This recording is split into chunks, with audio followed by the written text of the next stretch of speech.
In the winter of 1702, snow buried the countryside around the convent of St. Verena like a white shroud.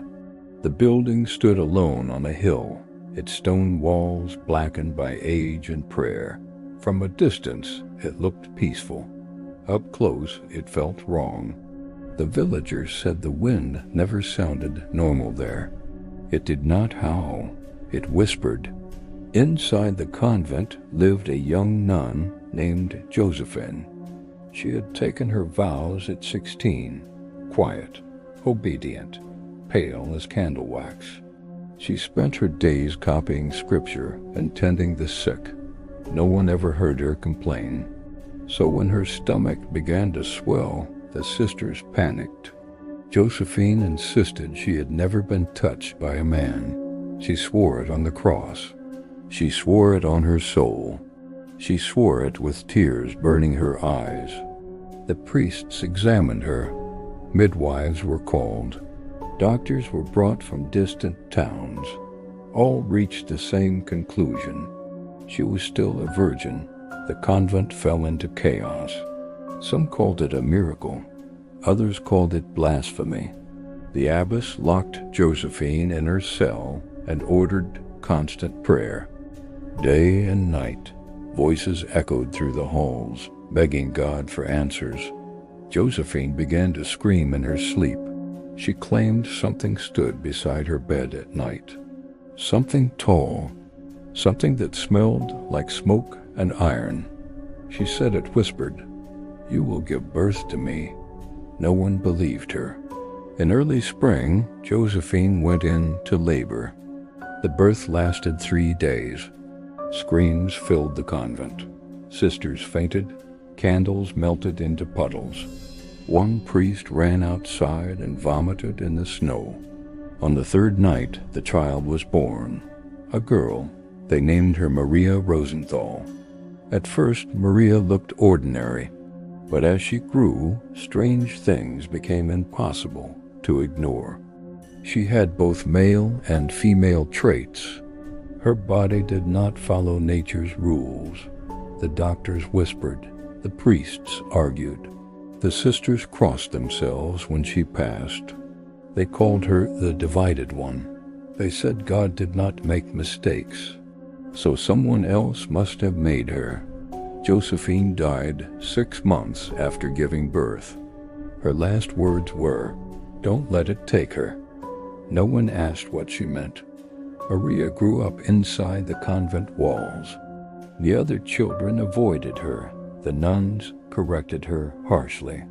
The priests stared at her too long. Whenever she prayed, candles flickered. Whenever she cried, storms gathered. By age 12, rumors spread. She's cursed. She brings bad luck. She speaks to shadows. Maria heard everything. She learned to stay silent, to bow her head, to disappear. But silence could not save her. When she turned 28, church officials arrived from Rome. They studied her for weeks, measured her body, questioned her faith, watched her sleep.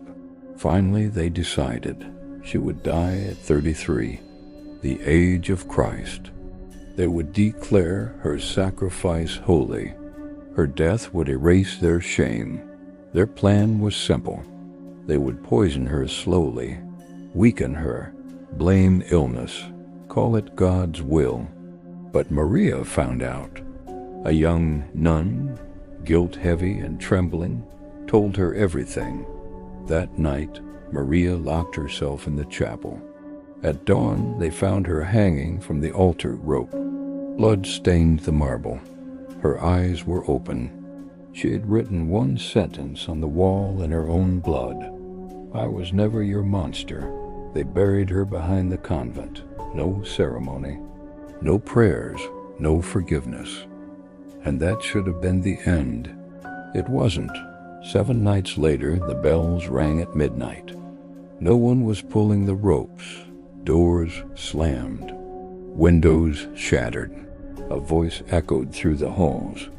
"You killed me." The abbess collapsed and never woke again.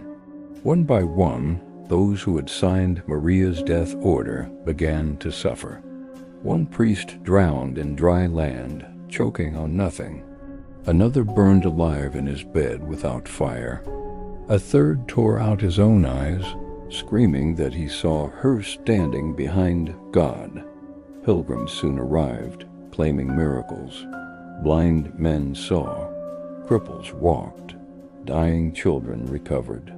All after dreaming of a girl with mismatched eyes and bleeding hands. The church announced Maria as blessed, but inside the convent, terror ruled. At night, sisters saw her reflection in mirrors. They heard footsteps outside sealed rooms. Some woke with fingerprints around their throats. In 1824, a fire destroyed most of the convent. Only the chapel remained. Records were lost. Names vanished. Truth dissolved. 300 years passed. Then, in 2009, a historian named Elena Weiss came searching. She found Josephine's hidden diary in a collapsed wall. It told everything. Josephine had been drugged. Rituals had been performed on her. Men of the church had tried to create a miracle. Something answered, something ancient, something hungry. It had used Josephine. It had shaped Maria, and when Maria died, it lost its vessel, but not its grip. Elena stayed one night in the ruins. At 2:33 a.m., she heard crying. She followed it to the old grave. A woman stood there, half light, half shadow. Her voice was gentle. I just wanted to be loved. Behind her, darkness moved, twisted, breathing, waiting. Elena ran. She published the truth. The church apologized. Memorials were built. And after that, the hauntings stopped, mostly. But locals still say, if you visit St. Verena at night, you may hear two voices. One is a girl praying. The other is something whispering, she still belongs to me. And sometimes, the prayer is losing.